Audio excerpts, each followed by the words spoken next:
Hello दोस्तों, एक छोटे से जंगल में नागिन करुणा और उसका पति नागराज दोनों रहा करते थे।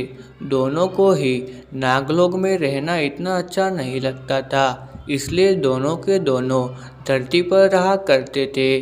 उन लोगों को धरती पर रहना बहुत ही अच्छा लगता था। दोनों एक दूसरे से बहुत ही प्यार किया करते थे और दोनों इंसानों के रूप में कभी कभी रहा करते थे, जिससे कोई इन्हें पहचान ना पाए। दोनों एक दूसरे से बहुत ही मोहब्बत किया करते थे और ऐसे ही धीरे धीरे दोनों का प्यार बढ़ने लगता है। और ऐसे ही एक दिन करुणा आती है और कहती है, अरे सुनते हो जी, मैं अभी गर्भवती हूँ। ये बात सुनकर नागराज बहुत ही खुश होता है और दोनों का प्यार दिन ही दिन बढ़ रहा होता है। और ऐसे ही दूसरी तरफ जंगल में एक दुष्ट जादूगर रहा करता था, जो बहुत ही बुरा था। उस दुष्ट जादूगर को एक नागिन और एक नाग दोनों की बलि चढ़ानी थी, जिससे वो नागलोक जा पाए और नागमणि लेके पूरे के पूरे नागलोक पर राज कर पाए। और वो दिन और रात नाग और नागिन को ढूंढा करता था, लेकिन तब भी उसे नाग और नागिन नहीं मिलते थे। तब भी उस दुष्ट जादूगर के पास एक दुष्ट जादूगरनी आती है और कहती है, मुझे पता है जादूगर, तुम्हें क्या चाहिए वो मुझे पता है। तभी वो दुष्ट जादूगर बहुत ही गुस्सा होता है और कहता है, अरे जादूगरनी, जल्दी से मुझे बताओ वरना मैं तुम्हें मार दूंगा, जल्दी करो। तभी वो दुष्ट जादूगरनी कहती है, हाँ ठीक है जादूगर, मैं तुम्हें बताती हूँ। यहाँ से थोड़ी ही दूरी पर नाग और नागिन दोनों रहते हैं। वो दोनों बहुत ही शक्तिशाली है, संभल कर रहना जादूगर। तभी वो दुष्ट जादूगर कहता है, तुम मुझे कह रही हो संभल के रहना? मैं उन दोनों की बलि चढ़ाकर नागलोक में जाऊंगा और नागमणि लेके पूरे नागलोक पर राज करूंगा।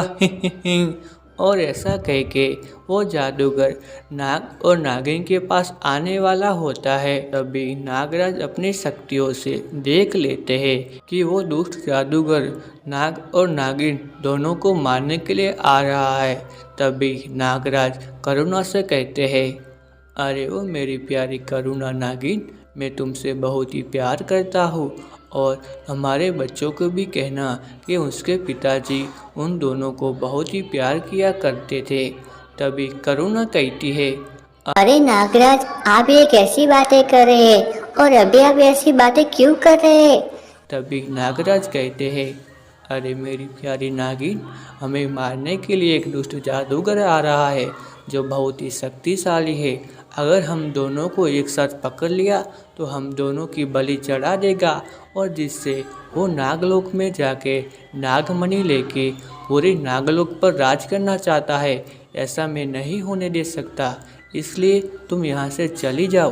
तभी वो दुष्ट जादूगर आ जाता है। तभी नागराज कहते हैं, अरे मेरी प्यारी नागिन, चली जाओ, यहाँ से भाग जाओ और मेरे बच्चे को संभाल के रखना, चली जाओ नागिन। और ऐसे ही करुणा नागिन वहाँ से चली जाती है। बेचारी करुणा नागिन को रोते रोते वहाँ से जाना पड़ता है। तभी नागराज और वो दुष्ट जादूगर के बीच बहुत ही बड़ा युद्ध होता है। बेचारी करुणा नागिन छुपती छुपाती एक छोटे से गांव में चली जाती है और वहाँ गांव में ही रहने लगती है। ऐसे ही धीरे धीरे दिन बीतते हैं, महीने बीत जाते हैं और साल बीत जाते हैं।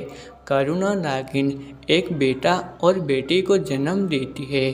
बेचारी करुणा नागिन दोनों की परवरिश करने के लिए दूसरों के घरों में काम करने के लिए जाती है। बहुत ही मेहनत से काम किया करती थी।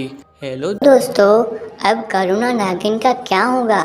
उनके बच्चों का क्या होगा? क्या नागराज जिंदा है या वो मर गए और वो दुष्ट जादूगर करुणा को पकड़ लेगा? क्या होगा? दोस्तों, आगे जानने के लिए हमें कमेंट में पार्ट 2 लिख दीजिए। अगर हमें अच्छा सा रिस्पॉन्स आया तो हम पार्ट 2 ज़रूर बनाएंगे। कमेंट करना ना भूलना और मिलते हैं अगली वीडियो में। तब तक के लिए बाय बाय।